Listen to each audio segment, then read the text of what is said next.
Welcome to China in Focus. I'm Tiffany Meyer. Our top story: Jared Isaacman, President Donald Trump's nominee to lead NASA, warning senators it's time to take action to counter Beijing in space. He says the consequences of falling behind are severe. If we fall behind, the consequences could shift the balance of power here on Earth. Evidence appears to show how a former New York aide manipulated Governor Hochul's agenda and schedule to aid Beijing. Prosecutors say she successfully blocked interactions with Taiwan and messaging on persecuted minorities in China. We have the latest on the foreign agent charge against Linda Sun.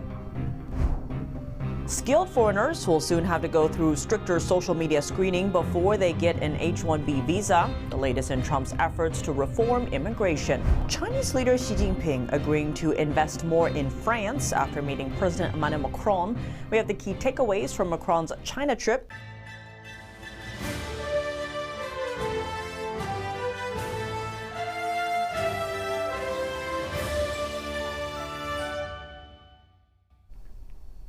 Jared Isaacman, Donald Trump's nominee to lead NASA, warning senators of the consequences of falling behind China in the new race to the moon. In his second Senate confirmation hearing on Wednesday, the billionaire and private astronaut stressed what he called the urgency of the moment. Watch. This is not the time for delay, but a time for action. Because if we fall behind, if we make a mistake, we may never catch up, and the consequences could shift the balance of power here on Earth. Republican Senator Ted Cruz, the chair of the Senate Commerce Committee that oversees NASA, sought assurances from Isaacman that he would prioritize returning astronauts to the moon. We cannot lose the moon and lose the race to the moon to China. Isaacman made his fortune in e-commerce and payment processing technology. He has flown to orbit twice on all private astronaut missions as a customer and collaborator with Elon Musk's SpaceX. On Wednesday, he rejected notions that he is a close friend of Musk, someone who advocated for his nomination. Here's Democratic Senator Ed Markey. Was Elon Musk in the room when President Trump offered you the job? Senator, my interview, my conversations with the president, and there were dozens of people moving in and out of the room, and I don't think it's fair to bring any of them into this matter. So you once again, you're refusing to tell us whether Elon Musk was in the room that day. Trump first nominated Isaacman to head NASA last December, but then withdrew his nomination in May after a falling out with Musk. He was renominated by Trump in November. If confirmed to the post, Isaacman would oversee some 14,000 employees and a roughly $25 billion budget that the Trump administration has proposed cutting by 25% for 2026. U.S. leadership in space at risk as China narrows the gap. NTD's Jack Bradley spoke with the chairman of the Space and Aeronautics Subcommittee, Florida Republican Congressman Mike Herodopoulos. Watch. Well, first and foremost, you can't be number one on Earth if you're number two in space. Not just, of course, on commercial ventures, but most importantly on military ventures as well. Fortunately, at this point, we are still dominant in space, but the Chinese are making a concerted effort, a strong effort, in order to supplant us as the number one country in the world. And now we need to do everything possible, working with not only NASA, but our private sector companies to make sure we stay space dominant, because as we've seen over the last few years, China will do anything to win. Well, first and foremost, the Chinese are a very big threat. And what's scary about their threat is they did not have the same concern for human life that we do. They do not have the same concern for safety, let alone environmental realities. And they also, unfortunately, also even steal technology. So we're dealing with a rival who doesn't play by a normal playbook, let alone a normal rule book. This is a race for the survival of the United States, because the Chinese simply do not share our values, and we need to win this race. And that's why in the big, beautiful bill we passed back in July, we put an additional $10 billion towards NASA. And we also, of course, put a huge investment in AI, leading the situation in Pittsburgh, Pennsylvania. And finally, of course, the threat of China is a military threat, potentially. We're in a de facto Cold War with them. They are trying to expand the communist influence around the world with their Belt and Road project. And so it's important that we win the space race militarily as well. It is the ultimate high ground. And as I started the show today, again, if we're not number one in space, we'll be number two on Earth. And so we need to win this situation.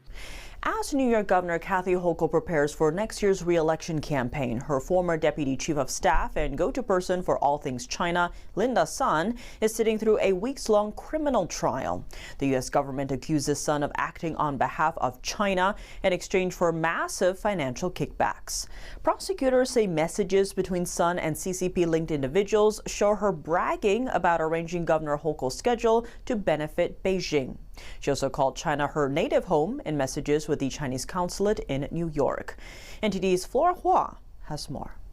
Over the course of Linda Sun's 3-week trial, prosecutors have sought to convince the jury that Sun and her husband enriched themselves by doing Beijing's bidding. That as Sun was working as a high-ranking aide to former Governor Andrew Cuomo and later Governor Kathy Hochul. In the Hochul administration, Sun was deputy chief of staff and a senior advisor on Asian-related affairs. During the trial, court-verified chat histories between Sun and the Chinese consulate in New York show that Chinese diplomats repeatedly asked Sun to arrange then-Governor Cuomo to visit China and attend Chinese events in New York. Sun responded that then-Lieutenant Governor Kathy Hochul was, quote, more obedient than Cuomo, and Sun could control Hochul's schedule. Messages also show how Sun told then Chinese Consul General Huang Ping that she coerced the governor's speechwriter to remove a section on the Uyghur situation in China. The U.S. government has accused Beijing of persecuting this ethnic minority group using forced labor. In the messages, Sun called China her native country more than once and said she can help her native country do more things. But it appears Sun behaved differently towards Taiwan. Court evidence, including digital records and government employees' testimony, indicate Sun turned down almost all requests from Taiwanese officials to meet with the New York governor. She also blocked a dinner invitation from former Taiwanese President Tsai Ing-wen to Cuomo. Beijing strongly opposes any official interactions between the U.S. and Taiwan. Justin Yu, a New York district leader, told us that Sun's case shows how a mid-level official can influence high-level exchanges between Tsai and Cuomo simply by blocking information. Other chat records show a Beijing-linked Chinese businessman directing Sun to arrange Hochul to visit China and to invite Chinese official delegations to New York. Sun managed to deliver on many of his requests. More strikingly, Sun allegedly forged Hochul's signature on Chinese officials' travel documents. Sun's efforts didn't go unnoticed by Beijing. Government evidence shows that Sun was appointed to be the chairperson of a Beijing-funded organization. She was also invited to high-level meetings the CCP arranged in Beijing for what it called overseas Chinese patriots. At one meeting, over 80 people from 45 countries gathered in Beijing. This is one way the CCP uses to influence overseas Chinese elites to advance its own agenda on the global stage. Flora Hua, NTD News. Highly skilled workers applying for H-1B visas will soon need to go through stricter social media vetting. The State Department is rolling out new online presence reviews for all applicants. All applicants and their dependents will soon have to make their social media profiles public. The new rules go into effect on the 15th of this month. The department says the expanded screening is meant to safeguard national interests and to make sure each applicant can credibly prove visa eligibility. H-1B visas allow U.S. employers to hire foreign workers in specialty fields and are crucial for tech companies in the U.S., which recruit heavily from countries including India and China. The new rules direct consular officers to search resumes and LinkedIn profiles for any role linked to censorship or online content control. Applicants found responsible for suppressing protected expression in the United States could now be deemed ineligible for a visa. Senators pushed stricter chip export controls to keep China from outpacing the U.S. in the AI race. Witnesses at a hearing said it's essential to protect American values over CCP authoritarianism. NTD's international correspondent Malcolm Hudson has more. A Senate Foreign Relations Subcommittee held a hearing on how to counter China's challenge to American AI leadership. AI advisor Gregory Allen said chip export controls are vital. I believe this is the single most important thing that the United States did in U.S.-China competition over the past years. And it has roots in both the first Trump administration, with limiting the exports of advanced semiconductor manufacturing equipment, and it has roots in the Biden administration cutting off access to advanced AI chips. Allen said if these export controls were not in place, China would now have the largest data centers and best AI models, adding that that future was stopped thanks to the export controls. Commerce Secretary Howard Lutnick last spring told Congress that China can produce only 200,000 advanced AI chips each year, while the United States and its allies can produce more than 10 million. On top of this, the US chips are more advanced. Head of National Security Policy at Anthropic, Tarun Chhabra, said the US should not help the Chinese Communist Party catch up. Access to advanced AI chips and the equipment needed to manufacture them is the single most significant factor that could allow the CCP to close the gap with the United States in the AI race. He said the US needs to strengthen export controls on advanced chips and ensure allies close export loopholes on semiconductor manufacturing equipment, adding the US should restrict the CCP from even accessing data centers which it would use to train AI models. Anthropic not only prohibits direct access from restricted regions, including China, but also access by companies anywhere in the world that are majority owned by entities headquartered in China or other restricted regions. We hope that other companies will follow. Senators Pete Ricketts and Chris Coons highlighted their forthcoming bipartisan Safe Chips Act. Ricketts said the act would codify the Trump admin's current red lines on which AI chips are allowed to be sold to communist China for 30 months. Malcolm Hudson, NTD News. Coming up, Chinese leader Xi Jinping agreeing to invest more in France after meeting President Emmanuel Macron. We have the key takeaways from Macron's China trip. Amid tensions in the Pacific, retired U.S. Navy Captain James Finnell joins us to unpack China's capabilities undersea. How does the CCP stack up against the U.S.? And what will it take for the U.S. to maintain its lead? More on that after the break here on China in Focus. Welcome back to China in Focus. I'm Tiffany Meyer. Chinese leader Xi Jinping says he's all for Chinese companies investing in France. French President Macron is in China, pushing for more investment. Here's Macron speaking at the press conference. We must find a framework for increasing Chinese direct investment in Europe, and in France in particular, to create added value and opportunities for employment.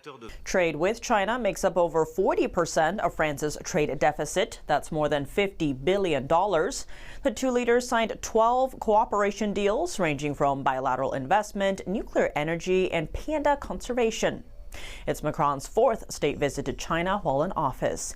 He called on China to transfer technology in batteries, electric vehicles, and solar panels. He also urged Chinese companies to take part in Europe's development. This highlights a widening technology gap between the two countries in certain sectors. 2 decades ago, China mainly exported basic consumer goods to France, such as clothes, tables, and chairs. Last year, top Chinese exports to France were EV batteries, laptops, solar panels, and turbojet engine components.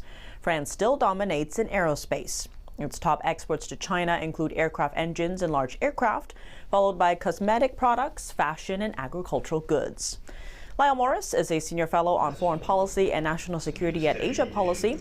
He says that by doing bilateral trade deals with individual European countries, China is trying to undermine the idea of a European Union. In a break from tradition, the president of the European Commission, one of the most powerful political figures in Europe, did not join Macron on this trip. But while he was there, the European Union rolled out an over $3 billion plan to secure rare earth minerals to cut dependence on China. As for Taiwan, the Chinese readout said Macron firmly upholds the One China policy, a CCP policy that recognizes Taiwan as part of China. The French government statement did not mention Taiwan. Macron and Xi will visit the southwestern city of Chengdu on Friday, where China breeds pandas. It's unusual for Xi to meet a foreign leader outside of the capital, again a sign of their close ties. Amid China's increasing aggression in the Pacific, concerns are rising over a possible hot war. If that were to happen, where does the U.S. and China currently stand when it comes to naval power? And what about a domain that's not often talked about, the undersea? Joining us to unpack it all is retired U.S. Navy Captain James Fennell, former Director of Intelligence for the U.S. Navy's Pacific Fleet, with nearly 30 years as a naval intelligence officer, specializing in Indo-Asia-Pacific security affairs. He's also the co-author of Embracing Communist China, America's Greatest Strategic Failure. Captain James Fennell, thank you so much for joining us. Great to have you back on the show. It's great to be with you, Tiffany. So National Security has a new piece out saying that the U.S. Navy just canceled its new frigate, while China is building 370 ships. So there's a lot of focus on the disparity, if you will, about China's shipbuilding capabilities versus the U.S. You see President Trump doing a lot in terms of trying to revitalize the U.S. shipbuilding industry. But I want to go underwater if we can. There's a recent podcast by the Wall Street Journal with the author Seth Jones, and he was saying that one of China's vulnerabilities is actually underwater. They don't really have those capabilities, especially if you're talking about, say, a Chinese invasion of Taiwan, trying to get troops to Taiwan. What do you make of this? How real of a vulnerability is this for China? Well, the undersea is the great area of that most folks, when they talk about navies, don't readily come to mind. They think of surface ships, aircraft carriers, and things of that nature. But both the United States and China understand the value and the importance of the undersea domain.